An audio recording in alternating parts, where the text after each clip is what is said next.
First, start off by rolling down the window.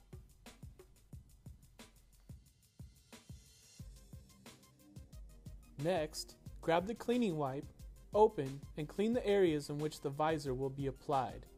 Be sure the area is dry before proceeding to the next step. Now we're ready to attach the clips to the window frame. First, hold up the visor to the door frame to get an idea of where to install the clip.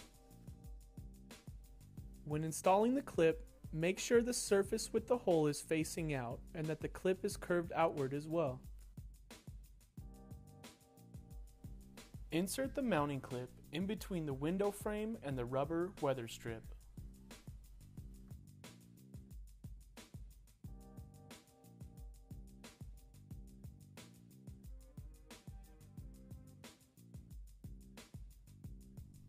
Now, peel back about 2 inches of each side of the adhesive strip.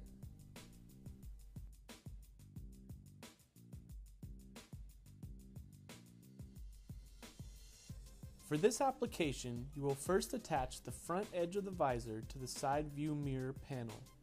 This step is important. Be sure when installing this end clip that it wedges just behind the side view mirror. Now, line up the edge of the visor with the edge of the door frame. We will apply pressure to the adhesive strip while slowly peeling back the red tape. Be sure to take your time with this step. Gently pull a little tape at a time while applying pressure to the area of the visor where the tape has been removed. Always grab the tape as close to the visor as possible to avoid tearing the tape. Once you have removed all the strips of tape, run your fingers around the edge to ensure a tight seal. Now we are ready to install the included locking pins. Start off by adjusting the clip so the holes of the visor and the clip are lined up. We will then grab the circular piece and the center pin. Place the circular piece on the back side of the clip and put the center pin through the hole on top of the visor. Then, grab the locking pin and push it through the center to lock everything in place. Now, repeat the steps for the second pin.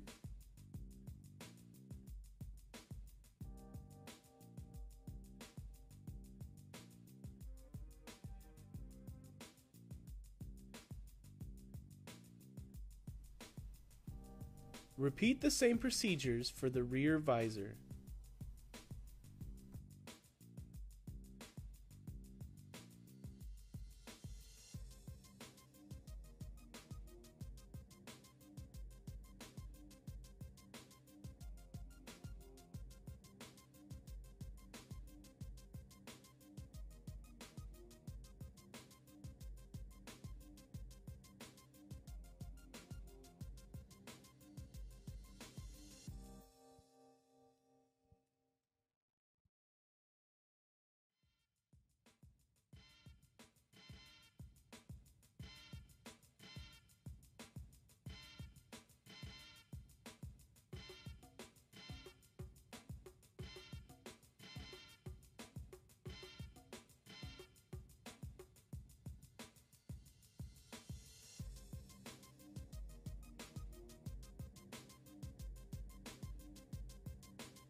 After you have installed all of the locking pins, follow the same procedures to install the visors on the other side of the vehicle.